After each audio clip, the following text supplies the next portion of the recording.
Welcome to Woodbury Reports with your host, Lon Woodbury, talking with leading professionals about how parents and others can help their struggling teens, preteens, and young adults. Now here's your host, Lon Woodbury. Well, welcome. This is Lon Woodbury to the inaugural edition of Woodbury Reports on the K4D HD. And I wanted to do a thanks before we get started to the music, the introduction music. That was done by Richard Simpson, who runs Pathways Abroad, a program that for several years off and on he's ran it, taking kids to a different culture. And I really appreciated him using the music and putting that together. Well, today we're going to talk about what's up with young adults. Are they really as unprepared as the media seems to make them out? And what do they need, at least those that are floundering?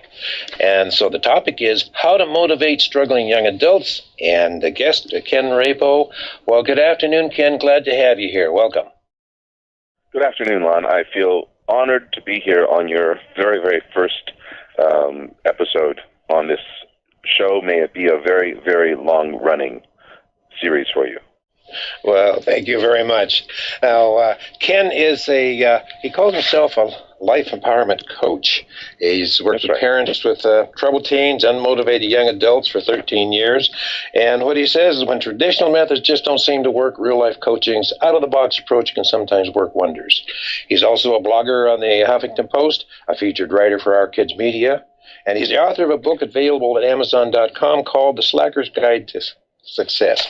So let's talk about young adults, how to motivate young adults, and let's start with what's up with young adults. We hear about failure to launch. We hear about high unemployment. So what's up with young adults? Well, if you think about it, we've always complained about our teenagers, as long as we had teenagers from the beginning of the 20th century. At that point, they could look at people like Abraham Lincoln for role models. They could look at Joe DiMaggio. They could look at Babe Ruth. They could even look at Elvis. Now they get to look at Justin Bieber, Miley Cyrus, A-Rod. And so the people who are inspiring teens these days are more famous for being infamous than for inspiring people to do great. This is, I think, a first really powerful problem. That's right. The role models have really changed. I can see that in my lifetime and the last generations. But what's going on? Because I also hear about young adults, and some of them are doing fantastic things. In some ways, it's the most prepared, most educated generation ever. And then I hear about unemployment and failure to launch. And so it's obviously a broad mix of several million people. And so what do you think's happening? Well, if you think about where young people spend most of their times, they spend most of their times in their rooms, in their bedrooms, or sometimes in the basement, where they have these computers that are portals to everything great in the world and everything really bad in the world. Their appearance means nothing anymore. Your words mean nothing because you can write something and then you can delete it and it's as if it never happened before. Your accomplishments mean nothing because the guy who can jump around to a Star Wars song in his pajamas is going to be more famous than you are for getting A's in your last term paper. That'd have to be a real downer. Yeah, talk to the kid. Yeah, talk to the kid who's famous for jumping around in his pajamas to Star Wars stuff. The problem is that these kids feel that they have greatness in them, and I believe that this generation is a generation destined for greatness. The problem is they don't know how to put it together. The things that they have, the idea that at the same time they're multitasking and doing 3, 4, 5, 6, 7 things at once. Well, there is no multitasking. There is splitting. So you're splitting your mind into doing a little bit of this and a little bit of that, and everything gets a surface level of attention. And so they're actually being trained to be hyperactive. They're actually being trained to have attention deficit disorder. They're being trained to only look at the surface level of things, and that there's no advantage to reading a book. There's no advantage to going deeper. And they're all so afraid of failure. that they have massive anxiety. So some overcome that, but large part of them, what you're saying, a large part of them have this that's sort of a drag or reduces their potential because they don't know how to, as you say, how to put it together. And one term that's been used is the millennials. So what's the millennials, and what's different about that? Go into a little bit more about how that's different from older generations. So the millennials are people born after 1980. They're anywhere between 13 and 35 years old. And there's a few things that are unique to millennials. The first is that they are the first generation that has completely grown up with an internet access. And remember that the internet access, one of the things that's very powerful is that computers double in strength every year and a half. What that also means is that industries disappear. The way you consume your music disappears. Everything disappears every 1, 2, or 3 years, and something new comes along. Where did you get your music when you were young, Lon? You went to a record store, right? And you probably knew that record store. And that was pretty much how you got your music your whole life. And maybe that record store closed and you went to another record store. It was maybe Sam's or HMV or whatever. And it was there all your life. The way young people consume what is so important to them, which is music and culture, changes every 2 or 3 years. So the message in their mind is nothing counts, nothing is permanent. Millennials are people who are stuck behind the boomers. The boomers, because of what happened, in 2008, with a massive damage to a lot of these people's RRSPs and their savings, are sticking around. And the whole millennial generation is stuck living in their boomers' basements and not having the chance to move forward, mixed with the challenges of having this whole new way that they learn, which is instead of linear, these people are people who think outside the box. So if I want to teach a millennial to brush their teeth, and if I say, look, if you don't brush your teeth, you're going to get cavities, you're going to get pain, you're going to have a tooth taken out, you'll have gum disease later on, I might as well be talking to my dog about sports statistics. But if I use a lateral form of thinking with a millennial and say, you really want to be in control of your day-to-day experience, and what's one of the things you need to do? Well, they say I should brush my teeth. Okay, let's put that into your daily routine. And what happens is brushing your teeth isn't about fixing these things. It's about learning to take control of your life on a day-to-day basis, and they start to do it. And then 6 months down the road, they get the... Go ahead. Yeah, and they take care, and they're getting control of their future, too, at the same time. That's exactly right. Exactly right. And so once they do that and they get a positive result back, then they can switch from the outside-of-the-box thinking to a linear system that they really haven't been trained to have. Okay. You know, one of the things you said struck a thought in me, the impermanence. They might receive it... They might receive music or information this way this year, like on Facebook. 2 years from now, it might be something entirely different.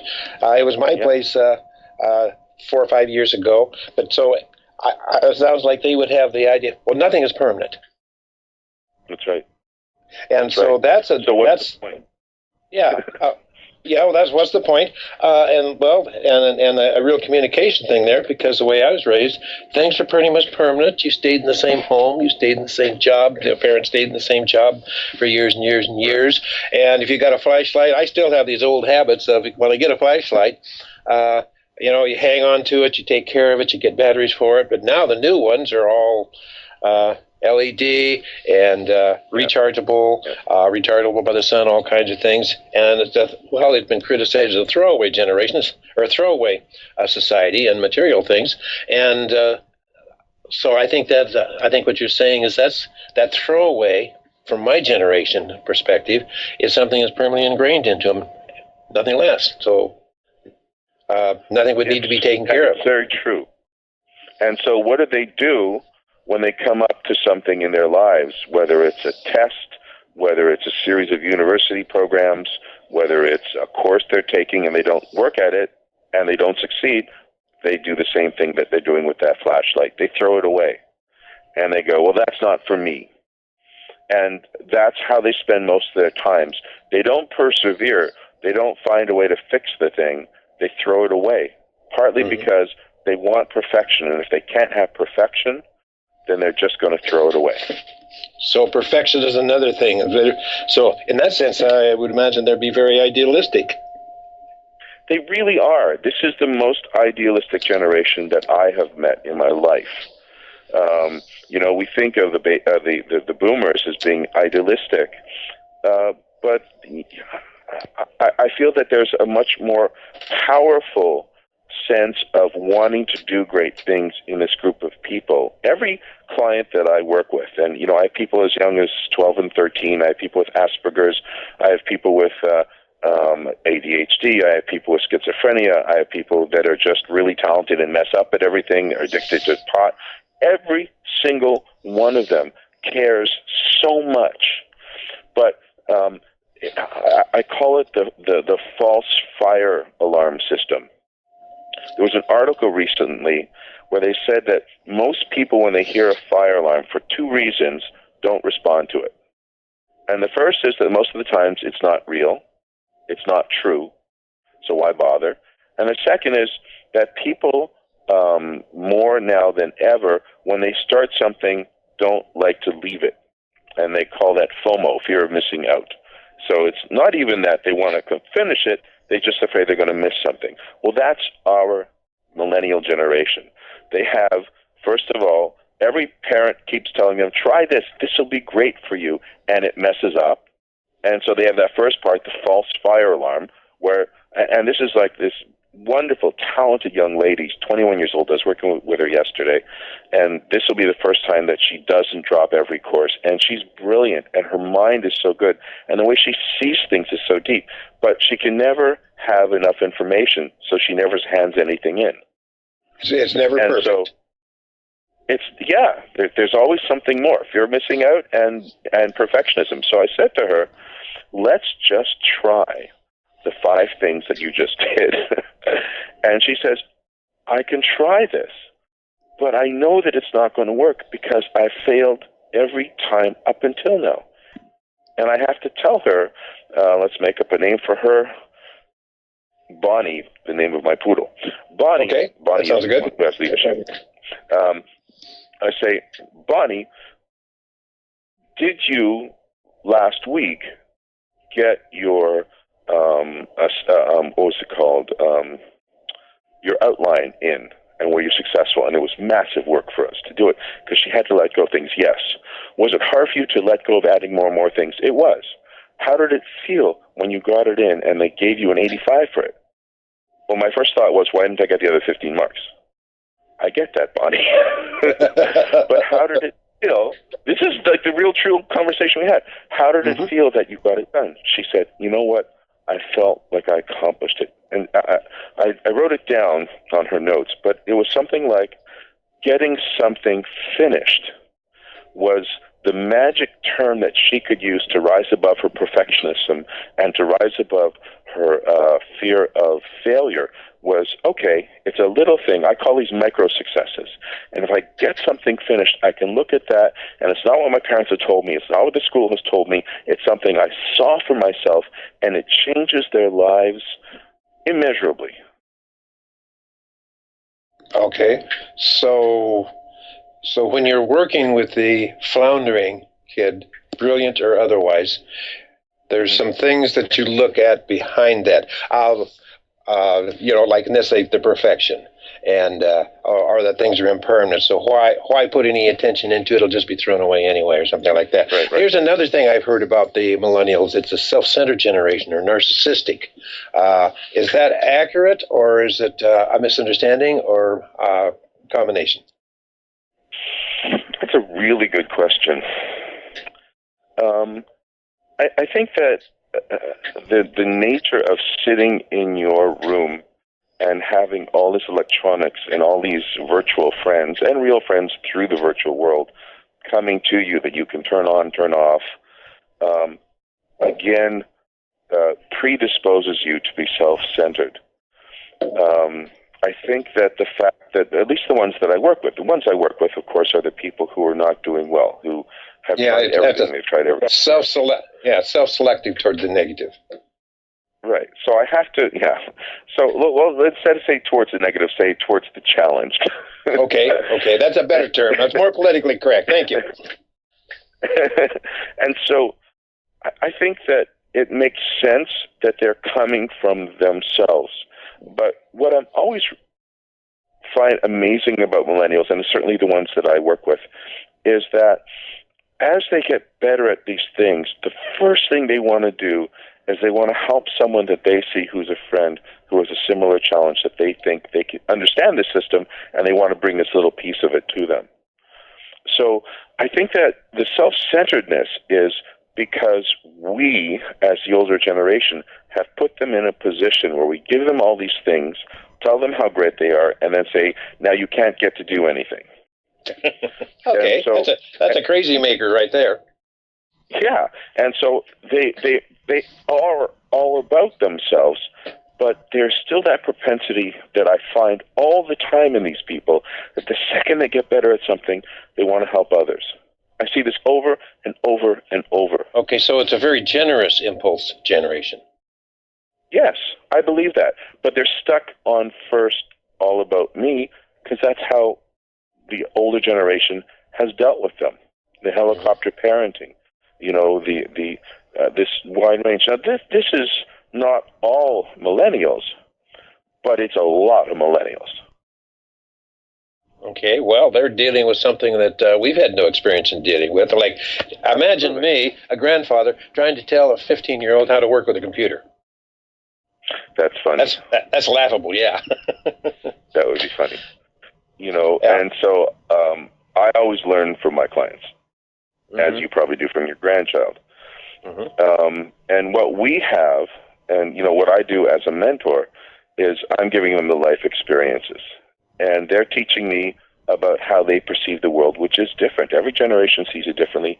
This one more so than any since the two great wars. Okay. Well, let me talk a little bit about what you do. You're a life empowerment coach.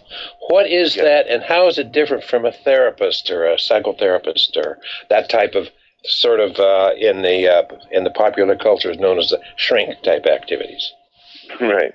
So generally, when you look at the allopathic world, when you look at the word of traditional doctors, and we need them, and God bless them, a lot of them are really fantastic, and they do a great job. And there's things I cannot do. I cannot work with a schizophrenic until he is at a point where he is on a regular regime of standard allopathic medicine. Having said that, the whole system of psychiatrists and psychologists in general, and the way we give medication, is focusing on what is wrong with an individual. It is focusing on what is broken and what needs to be fixed. You're talking about the mainstream mental health. That's right. And in fact, all health. Most of our health system is built on, how do they say it? Poison, burn, or cut. When you come to someone, they're going, right? And so there's a growing movement of people in all aspects, not only mental health, but mental well-being, in physical health, looking at preventative medicine. And really what that's about, and that's what my focus is we amplify what we focus on. If you think about what's wrong with you, you're going to have more of it. You are subconsciously training yourself to look for the things that prove your thesis. Life is poop, then you will look for poop to prove that life is poop. If you focus on what I call your micro successes or your great abilities, your potentials, then you start to look subconsciously to prove those things, and they build upon themselves. So essentially what I do is I try to find what is really special about any individual, and every individual has something that they're special at. It could be the smallest thing. And I use that to build a daily routine and to build on those things. And as they grow and as they start to feel these micro successes, these small little things they do well on a day-to-day basis or an occasional day-to-day basis, we use those to then tackle the things that they're going to fail at once, twice, 5 times, 100 times. And how do we learn from those failures, go back to our successes, and understand the method of using what works to learn how to fix things or change things or modify things that don't work. So it's no longer about failure. It's about growth. It's about adventure. And it's about learning without judging. Okay, part of that is could be explained as working to their strengths, working with them in their strengths, right? Absolutely. Yeah. You know, this is another thing. It's a totally different worldview. We could even say it's a different philosophy. I've heard about it. You know, positive psychology has been making some gains here and there, and some of the early schools that I started with in the therapeutic boarding school area were called emotional growth schools. And that's so what you're explaining sounds very familiar from my time there in the 80s. And so keep talking about that. That's a whole new way of looking at it, and I suspect a lot of people haven't really looked at it that way. They've been so concerned about their kid in the basement that's not getting on with their life. I'm thinking about young adults, you know, the failure to launch. And this is a whole different way. How could be take a parent, they have a kid in the basement, they've got a college degree maybe, and they're not motivated, they're not doing anything, and the parents are twirling their hair out, and they're looking at all the failures. Of course, it's right there staring in the face. What would be another way they might look at that? So you have to, first of all, find, so I get letters or emails on a regular basis through my website, reallifecoaching.ca, and that's reallifecoaching.ca. Not that I'm going to plug it or anything. And and they'll say stuff like, actually, I just got one yesterday, and I'm just sending her back a response, and I'm not going to give anything away that is personal, but I just wanted to call it up, and it's so powerful, and it's just happened. So it's a great example. I hadn't really thought to do this, so here we go. My son is 22 and has just dropped out of his 3rd college program. He is removed, he's easily riled, and sleeps a lot. He lives with his father. We won't go into more of that. Our son assures us he's not been smoking marijuana since an episode where I don't know if I can pronounce this, cannabinoid hyperemesis, which means barfing your brains out for a very, very long time because you've smoked so much pot, a little over a year ago. He does binge drink. He's a smart and charming young man, very important, and is liked by his peers, teachers, family. A typical core part will say does not work to his potential, yet he's achieved very high levels in a certain martial art, and he plays a certain kind of music at an elite level. He has learning difficulties, but when engaged, he soars. Unfortunately, he's rarely engaged. He does not play video games or read. He's most apt to sleep in order to avoid work, school, and parents. I wonder if he could be suffering from X, Y, and Z. I'm presently reading your book. Please tell me what we should do. And so I look at this kid, and can I put you on the spot? What's the first thing you think of? What's the first thing I think of? Frustration. Pardon? Frustration. I'm thinking of the parents, the frustration. Don't know what to do. Oh, I see. Okay. But when you look at this child, what's the first thing you see? Afraid. And afraid to engage? Holy crumb. Here's a guy who's fantastic at music and fantastic at martial arts. Okay. And that's my in. That's the first thing of everything I heard, that's all I focus on.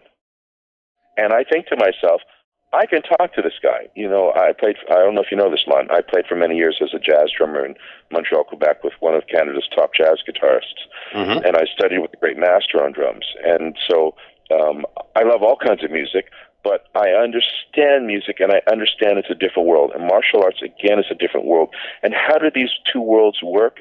They work, there's 3 ways we learn. It's visual, auditory, and kinesthetic, by feel. And like, for example, I'm auditory, kinesthetic, visual, AKV.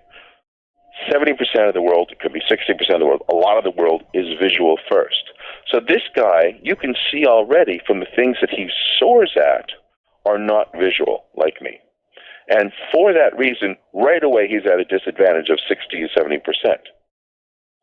So just by what he has said and just by how I perceive it, I can tell you right away, this is a guy I'm going to start working with things by what he has to hear to be positive, how to use sound to be positive, how to use physical things to reinforce that, and only then to go to the thing he doesn't do, which is reading, visual. That's his weak point. Now, do I know this guy? No, I don't know this guy. I could be completely wrong. But right away, I bet you had a whole, like you even started, you had a whole other way you were focusing on him than how I focus. And that focus, when I see this kid who's seen every therapist and every psychiatrist known to man, more than likely, is shocked. Because I just don't worry about those things. It doesn't mean if God forbid, if I see someone going to self-harm, we act upon that immediately. Everything stops of this life empowerment work. We have to take care of a child. We have to keep them safe. But having said that, when they come here, we're not worrying about the drama. We're not worrying about those things. We're looking at that here's a guy who's musical, who's physical, and in those things he excels. He wants to do great. He doesn't know how to do it in the visual world. So I'm going to take his music, I'm going to take his martial arts, and I'm going to get him to do something, maybe write a story. You know, I just had a 13-year-old client who's autistic, and everyone's been telling him, get over it, get over it. He's been upset about something. I had him write an article. I write a lot, as you know, for the Huffington Post. And we put up that article in the Huffington Post, and it's got more reads, more shares, more likes than anything I've ever written. And it changed his life. It changed his life because he had his voice out, and he's not supposed to be able to communicate. And it's one of the best written things I've ever seen. Okay, let me ask you. You looked at it makes a lot of sense what you're talking about. You looked at this style of learning, style of thinking, and that and you worked on that and forgot the rest of the stuff. And so it's a much more positive way. And again, you could say working to the strengths, but it's much more than that. Let me ask another hypothetical question. Computer gamer, kids computer gamer, and I'm thinking again of young adults, but parents' basement spends all the time playing computer games, are very good at World of Warcraft and some of the others. How would you make that a positive, assuming it's not up to the obsessive computer addiction? So, first of all, I'm a pinball guy. I'm that old. I love pinball, and when I played in the jazz clubs, that's what they had in the back. And I didn't smoke and I didn't drink, so I played pinball. So I'm not a great video gamer, but I make sure that every one of my clients who are in love with WoW, World of Warcraft, or whatever it is that they do, it's not a video game per se, but, you know, like most recent video games, that they show them to me, and they show me what's beautiful about them and amazing and challenging. And there is. I mean, there's, you know, video games now, if I'm not mistaken, sell more than all the movies sell worldwide. Like the gross amount of money they make is staggering. And the numbers of people involved, like the World of Warcraft, the numbers on World of Warcraft is just incredible. It's really quite something. And then there's Dungeons and Dragons people. And my feeling is that, you know, so I go walking my dog every night, and at 9:15, half a dozen people who have dogs that aren't going to run around, like run onto the street. It's not a fenced-in area. Well-behaved dogs get together and they talk. These are people who would never talk in general. And one of these guys, at 2 or 3 times in this freezing cold weather, I don't know what it's been like with you, but we've had like 30 below zero. This guy goes 2 or 3 times a week to go fishing. And that's his World of Warcraft. You know, it's an absolute passion, and it's a great thing, but he still does his day-to-day life, and it completes him, and it makes him better. So are there people who fish so much that it's an addiction? You can do anything to be an addiction. I never thought of that, but you're right. Yeah. So I think that, you know, we've thrown the baby out with the bathwater. I don't mind if someone plays video games. I don't even mind if they do a lot of video gaming, as long as they start to, first of all, when they start their day, when they come back from school or whatever, that they first do the work they have to do.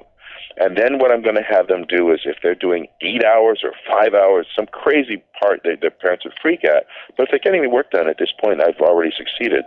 I want them to break that up. And how do you break it up? Here's a tip for parents. If it's something they're doing with other people, so if it's a multiple, an RPG game, a role-playing game? Yeah. Mm-hmm. Right, a multiplayer game. It's not fair to ask them to stop in the middle. You're actually going into, if you wish, their social scene, and you're breaking it up, and that's going to be a place for conflict. But all of these kids also, besides doing the social stuff, the multiplayer games, they're also playing games that are just for themselves. And so those kind of games, they can stop at any time. And what I try to get them to do is halfway through or at some section through playing these other games, I want them to stop and go and do something else. It could be something incredibly cool. It could be playing an instrument. It could be playing music. It could be walking the dog. It's something that teaches them the control. The danger of video games, the danger of these things is that they go into these computer worlds and they get lost and they don't have a concept of time and they can't come back when they want to.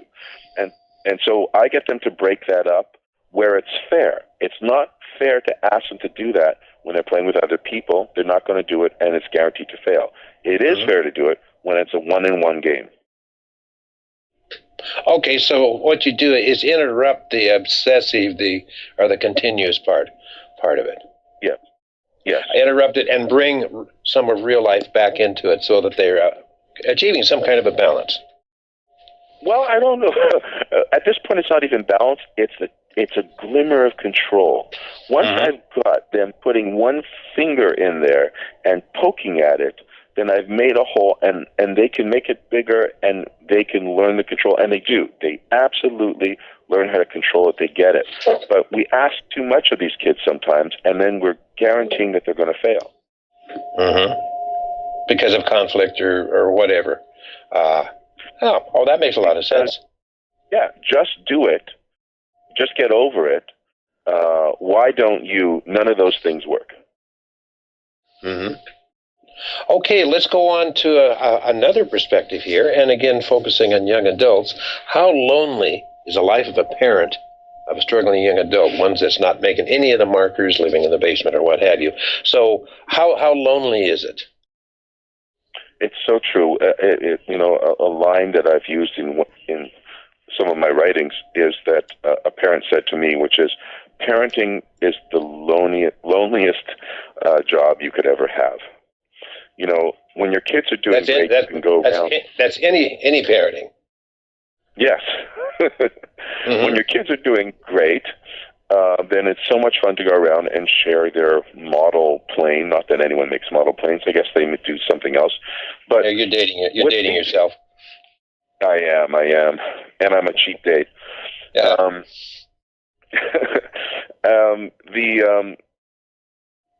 I went for the corny joke and I lost my train of thought. The problems are that when things don't work, parents don't have support.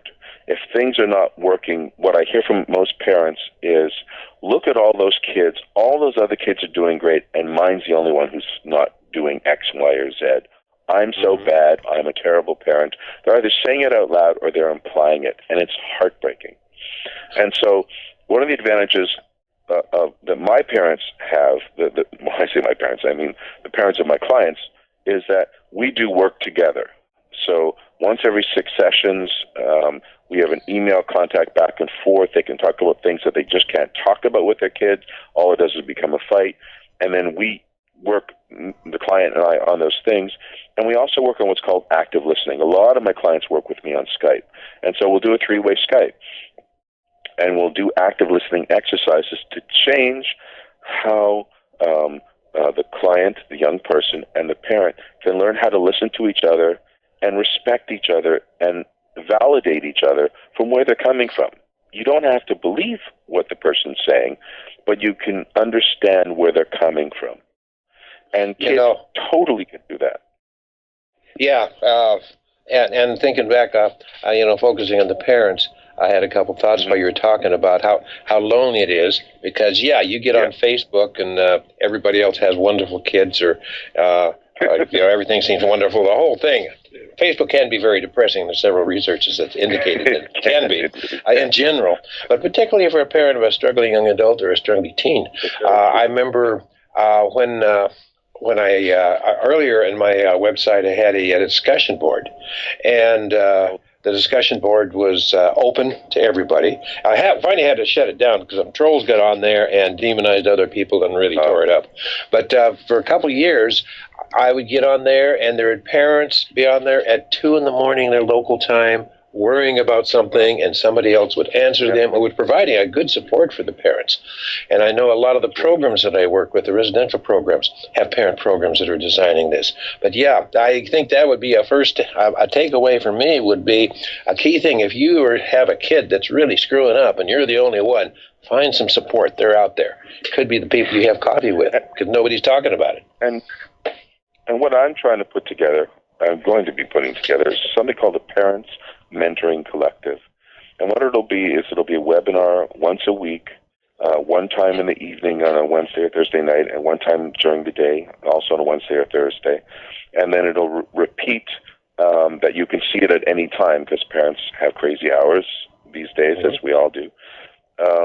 And you'll have a place where you can go and you can learn some of the stuff that I'm doing, which is called the Parents Mentoring Collective, to learn the skills that I do, mentoring versus teaching versus parenting. It's a very different thing. And you'll have a support group, and you can also ask questions. It will be mediated, so hopefully we'll get rid of the troll aspect of it, of the troublemakers, and keep it on a positive note. And this is my goal. I know it sounds a long way away, but for the fall of this year, is to have this up and running. Even if we have a small group, we're going to start it, and it'll be a place that people can go either live or they can go and check out the information at their leisure and leave questions for the next time it's up and running. Is this going to be open to any parent that's interested, or ones that you're working with, or what's the parameters on that? This is for anybody. So although I expect it's going to be 90% parents, I do have some young people who just also want to be involved with this. They heard about it and they said, I want to be in the Parents Mentoring Collective because I want to talk about, which I thought was very cool. I want to talk about the challenges from my perspective. So in other words, the story is, how do we help this generation of millennials? That is the theme, and there's even young people who would like to be part of that discussion, and it'll be open to absolutely everybody. And if they go to my website and just send me an email saying, interested in the Parents Mentoring Collective, they'll be on a list, and when it comes out, they'll have a first opportunity to get onto it. Hey, that sounds like something I might like to get involved with too, since I'd love to have you on. It overlaps a lot of what I've been doing with my website and this radio show and the other things. Well, let's move on. You had mentioned 3 tips that you try to give parents, or 3 key tips for motivating the struggling young adults. So would you share what those 3 are and explain each one of them a little bit? Or if it's 4 or 2 or whatever, that's okay. 3 is good. I like 3s. It's a powerful number. Yes. I'd say the first tip for motivating struggling young adults is do one thing that you don't have the time for. So every parent I know of is complaining that the kids are not spending the time doing what they're doing. And I say, what are you doing that's inspirational? Like the guy who fishes. What are you doing that isn't what you have to do? And most of them say, I just don't have the time. And I said, what if you found out, God forbid, that your son or daughter had sprained his ankle and had to go to therapy, and there's no way to get there except for you to drive him, and it was an hour a week? Well, I'd make the time. I said, make the time for something that is your own passion that you let fall. The best way to teach is by example. And if you don't have the time to make your life more than just the day-to-day survival, how can your child do it? So that would now, are you talking about parents taking care of themselves, or something for the parent to do with the child, or both? No, or either. Just for themselves. No, just for themselves. Specifically, just for themselves. The first thing you can do to inspire your child, whether it's you've always painted. I had a lady and she had collected every kind of paint known to man and every kind of brush, and they all just sat there.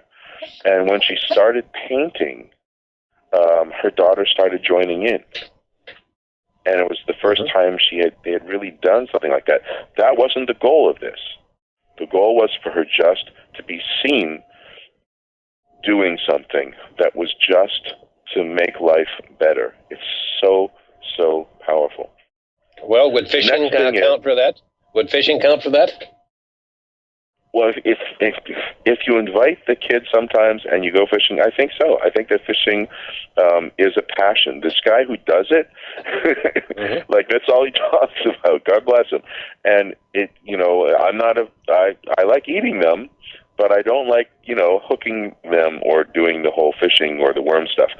I don't know how it works even anymore. I think that's Tom Sawyer I'm talking about. No, you still use worms.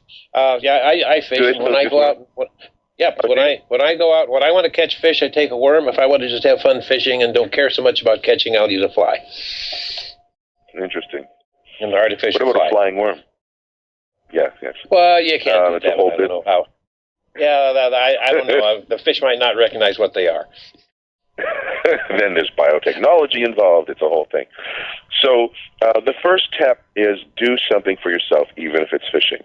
The second one is listening exercises. So to have a time, the worst time to ask your child about their day or talk about themselves is at the dinner table.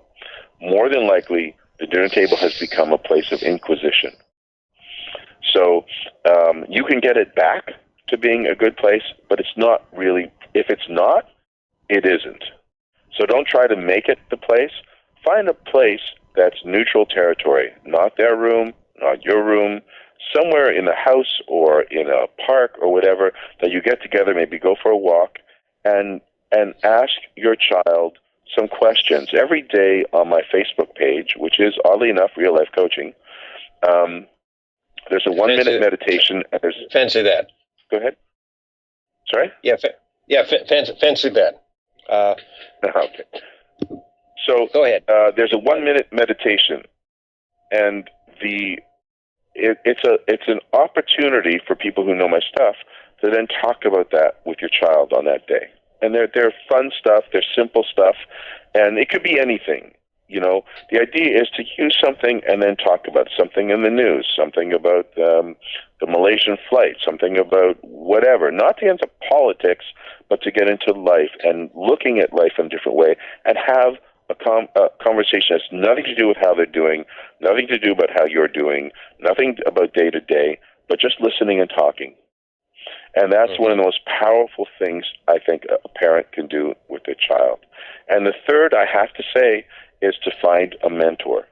So for the people who work with me, they found someone like that.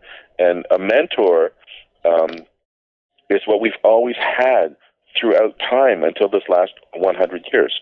Parents were never meant to be all things to children. You are not supposed to do everything for your children. You are supposed to have other people in the community who are there. It really does take a village. And what that means is you're not supposed to do everything. And whether it's a paid mentor like myself or you mentoring someone else's friends, kids, and they're mentoring your kids, parents need to step away sometimes and let their children learn from other people. The whole story, the mentor was the person who Odysseus had take care of and teach and mentor his son, Telemachus. And then the first 4 books, I think, of the Odyssey, or the first 4, I think they're books, are all about Telemachus searching for his father. And so the idea of a mentor is to help the child learn to find where he is in this world, to find that father figure, to find that mother figure, to find their greatness. And we've taken that away from these millennials. They don't have that odyssey. They don't have that search. So you're talking about a mentor for your child? Yes. I could see a parent needing a mentor too. That's where I was thinking when you said that. But a mentor for your child. Find somebody that really is an uncle or a neighbor or whatever. or a professional like myself. Yep. That's what I do. A life empowerment coach is a mentor. Okay. So those would be the three things I would suggest. Okay. Well, I think it'd be good to repeat them. Do for yourself. Listen. Yes. And create good listening situations, but really listen to your child, and then find a mentor for your child. Encourage it. I know, well, it sort of naturally happened. I remember when I was a kid, there's an Uncle Ed that lived across the valley, and I'd go to him to talk, and he'd show me how to do things, and, that's wonderful. Iron filings and how they looked with a magnet under them, and all those kind of Tom Sawyer type stuff. Well, I was raised in North Idaho in a very rural era, so I got a lot of that. We still have some of that in North Idaho, but it's rather fading. But I think that's really important. Now, I promised you a few minutes to, we just about have 4 minutes left, and I promised you a couple, 3 minutes to let people know what it is you do, how they can get a hold of you, what you might be able to do for them. Certainly. So, well, thank you, Lon. So this is your commercial break. Well, I just want to first say in my commercial break how amazing Lon Woodbury is and how great it is that you have found this radio program, because you are going to just love everything Lon does. This is the third time I've been working with Lon on a radio broadcast. I know Lon's work. He is outstanding, and I know I'm taking my time to talk about Lon, but please listen to this broadcast. Listen to this gentleman. It's just great. My name is Ken Rabow. Yeah, well, thank you. I might copy that and maybe use it and add someplace. I appreciate that. Totally do. You may. Okay. We'll continue. My name is Ken Rabow, and I'm a life empowerment coach. I work with kids anywhere from 13 to 28. I have people who are just really talented, who seem to be failing at all aspects in their lives. I have people with schizophrenia, with bipolar issues, with Asperger's syndrome, ADHD issues, and I work with them through Skype throughout North America, and I actually prefer using Skype, although if they're in Toronto, we do some work in the studio, because their whole world is in their computer, and so if I'm on Skype, I'm in their world, and they're learning how to do good things in that computer world, as well as the other stuff that they're already doing. So if you're looking for a life empowerment coach, if you're looking for someone to find an entirely different way to inspire your child, I work one-on-one with clients. It's 1 full hour twice a week.